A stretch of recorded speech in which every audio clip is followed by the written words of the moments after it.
Luke chapter 13. At this time some people came to Jesus.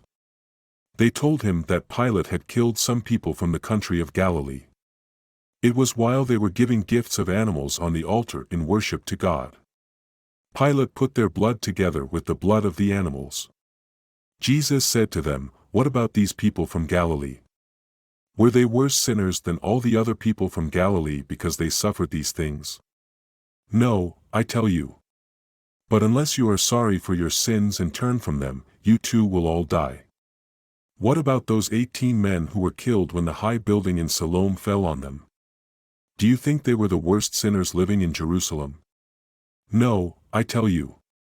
But unless you are sorry for your sins and turn from them, you too will all die." Then he told them this picture story. A man had a fig tree in his grape field.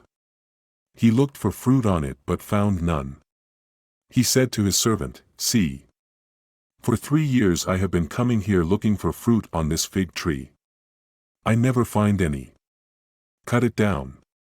Why does it even waste the ground?" The servant said, "Sir, leave it here 1 more year. I will dig around it and put plant food on it.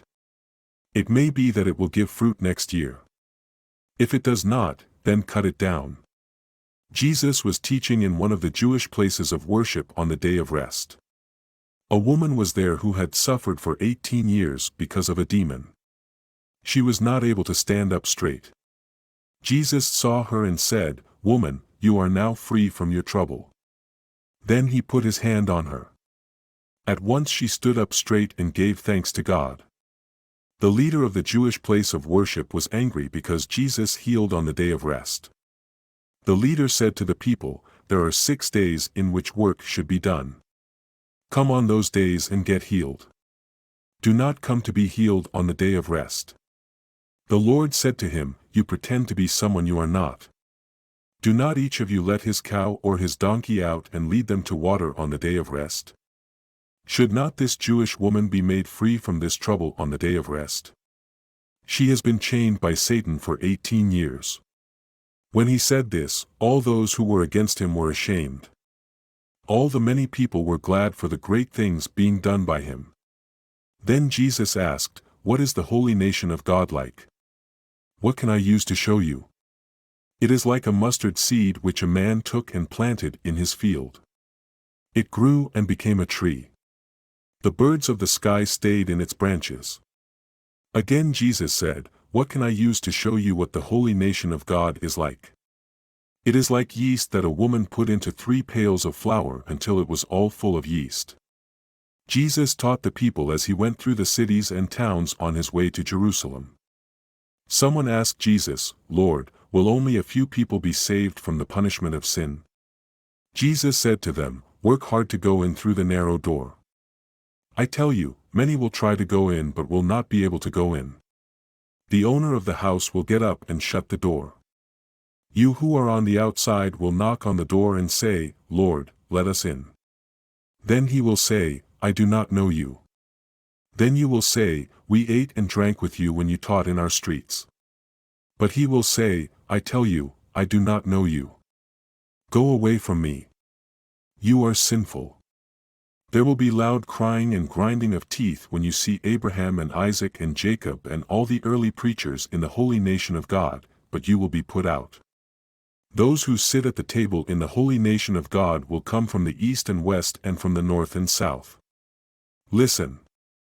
Some are last who will be first. Some are first who will be last." That same day some of the proud religious law keepers came to Jesus. They said, "Go away from here.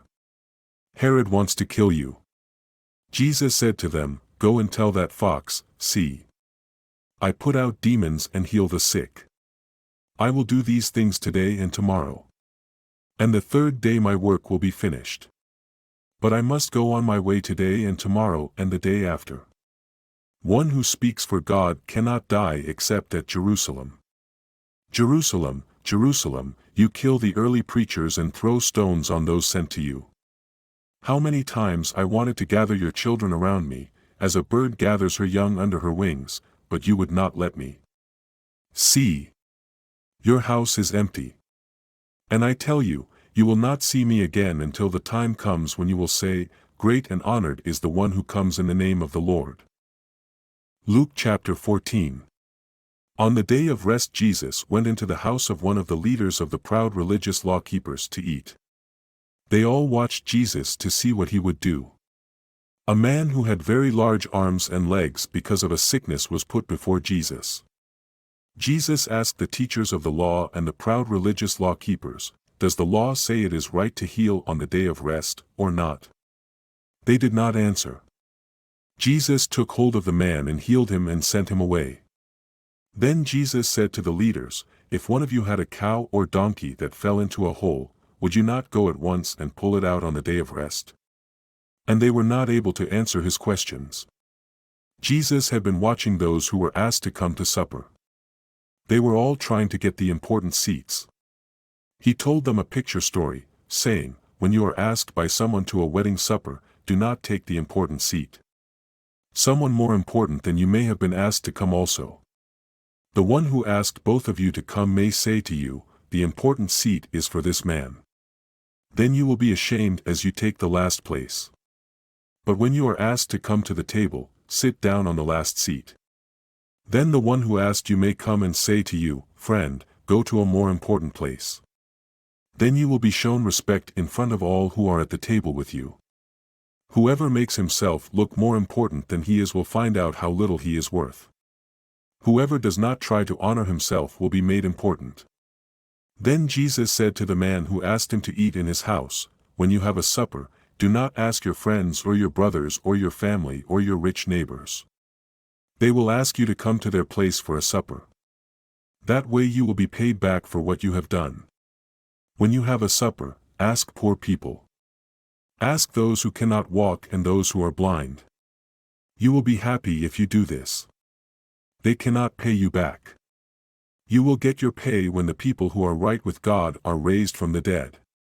When one of those eating at the table with Jesus heard this, he said, "Everyone is happy who will eat in the holy nation of God."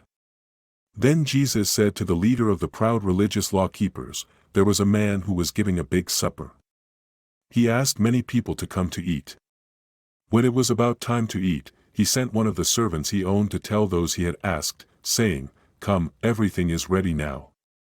They all gave different reasons why they could not come. The first said, 'I have bought some land and I must go and see it. Do not expect me to come.'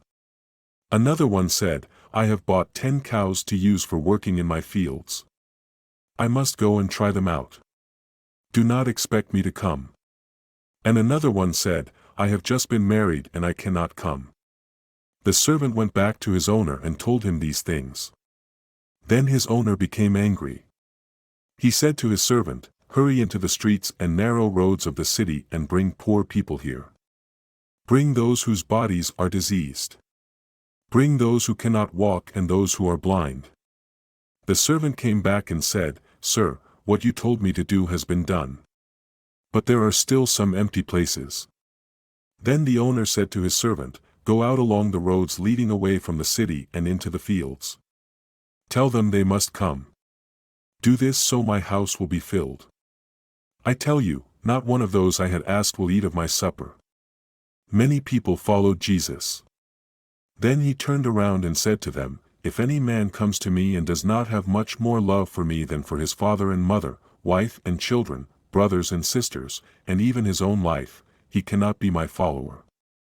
If he does not carry his cross and follow me, he cannot be my follower. If one of you wanted to build a large building, you would sit down first and think of how much money it would take to build it. You would see if you had enough money to finish it, or when the base of the building is finished, you might see that you do not have enough money to finish it. Then all who would see it would make fun of you. They would say, 'This man began to build and was not able to finish.' What if a king is going to war with another king? Will he not sit down first and decide if he is able to go with 10,000 men against the other king who is coming with 20,000 men? Or, he will send a soldier to the other king while he is still a long way off. He will ask what can be done to have peace. In the same way, whoever does not give up all that he has, cannot be my follower. Salt is good. But if salt has lost its taste, how can it be made to taste like salt again? It is no good for the field or the waste place. Men throw it away. You have ears, then listen.